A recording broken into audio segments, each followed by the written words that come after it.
हाय दोस्तों, इस वीडियो में हम लोग बात करने वाले हैं। जब एक महिला प्रेग्नेंट होती है तो उनका मन में हमेशा एक ख्याल आता है कि मेरा बच्चा का जो जन्म है जो नॉर्मल डिलीवरी हो, वाइजाइनल डिलीवरी हो और साथ ही अच्छी तरीक़ा से हो जाए।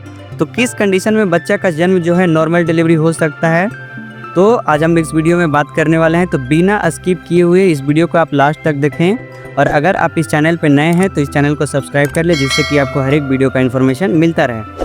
तो सबसे पहले बच्चा का जो प्रेजेंटेशन होना चाहिए वो सेफेली पोजीशन में होना चाहिए।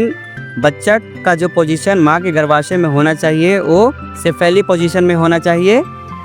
सेफेली पोजीशन बोले तो बच्चा का जो सर है जो माँ के वजाइना की ओर होना चाहिए, नीचे की ओर होना चाहिए। बच्चा का सर जो होना चाहिए वो नीचे की ओर होना चाहिए, जिससे कि ज़्यादा चांसेस रहता है एक महिला को नॉर्मल डिलीवरी होने का।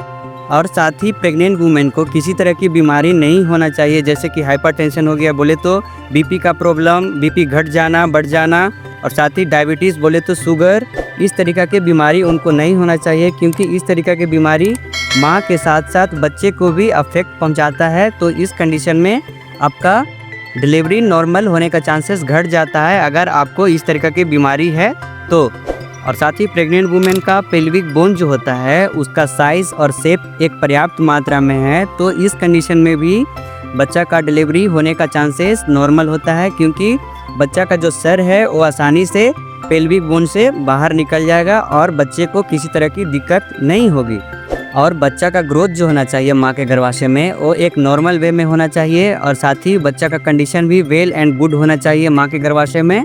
और बच्चा को किसी तरह की दिक्कत माँ के गर्भाशय में नहीं होना चाहिए, और उसे किसी तरह की बीमारी भी माँ के गर्भाशय में नहीं होना चाहिए, क्योंकि माँ के गर्भाशय में बच्चे को कई तरह की बीमारी हो जाता है, जैसे कि हम बोल सकते हैं हाइग्रोमा, इस तरीक़ा की उसे बीमारी हो जाता है। तो इस कंडीशन में भी बच्चा का चांसेस होता है कि लैग कर जाए नॉर्मल पोजीशन से, और साथ ही नॉर्मल डिलीवरी होने से। तो माँ के साथ साथ बच्चा का भी कंडीशन वेल एंड गुड होना चाहिए, और साथ ही बच्चा का ग्रोथ जो होना चाहिए वो भी वेल एंड गुड होना चाहिए माँ के गर्भाशय में। और साथ ही वेट गेनिंग बोले तो बच्चा का भी वेट गेनिंग और साथ ही माँ का भी वेट गेनिंग जो होना चाहिए वो एक नॉर्मल वे में होना चाहिए, जिससे कि ज़्यादा चांसेस रहता है एक बच्चा को नॉर्मल डिलीवरी होने का। और अगर आपका पहला डिलीवरी नॉर्मल डिलीवरी हुआ है, वाइजाइनल डिलीवरी हुआ है, तो ज़्यादा चांसेस रहता है एक महिला को नेक्स्ट डिलीवरी जो होगा वो नॉर्मल डिलीवरी वाइजाइनल डिलीवरी होने का चांसेस बढ़ जाता है। और अगर आपका गर्भाशय में ट्विंस बेबी है, डबल बच्चा है, तो इस कंडीशन में नॉर्मल डिलीवरी होने का चांसेस घट जाता है। तो इस कंडीशन में